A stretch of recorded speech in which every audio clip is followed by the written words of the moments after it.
Atonement is now in some selected cities. I hope you're a selected city because this movie is excellent. It's a quick way to make everything else that's come out this year look like rubbish.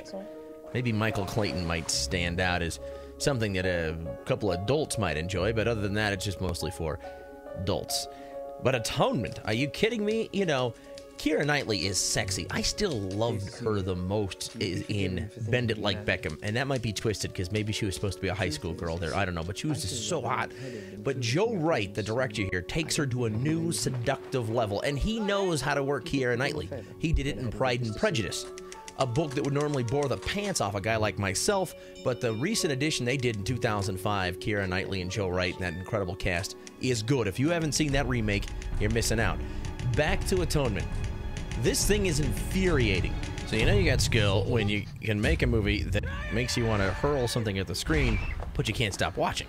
Now, the book comes from Ian McEwan, I believe. Bestseller. If you've heard about it or read it, well, you're much smarter and more cultured than myself, because I went to the movie not knowing a thing. And maybe that's the best way to go, which is why I'm just going to give you a tiny glimpse of what this movie is about.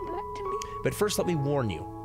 If you're some dude who thinks Pontiac is the pinnacle of driving excitement and often quotes Larry the Cable Guy as part of your humorous repertoire, then you won't like this. You'd rather see Dale Earnhardt die again than watch this.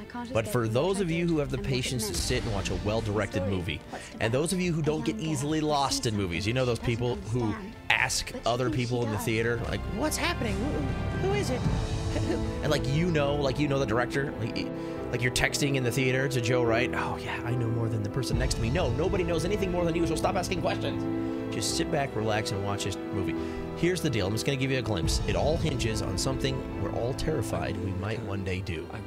In the modern age, it's hitting reply all when it should just be reply to that one person that we share our innermost feelings. In 1935, when Atonement takes place, it's a handwritten letter using, I think, probably the worst word you can imagine, a couple times in a very graphic fashion. Throwing a bratty kid with a penchant for gossip, you're screwed.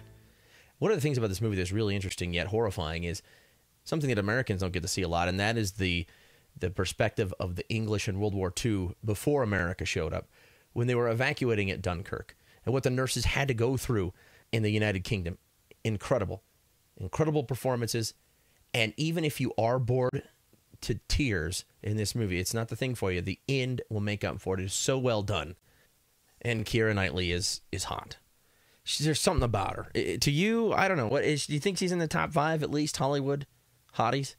Yeah, and she's boobless too, so that should give her more points, because a lot of Hollywood people have to get the extra boob, and well, if you get a whole lot of boob, you could have Gerard Depardieu's face, but if you got the boobs, smoking. Keira Knightley, flat, hot, still works.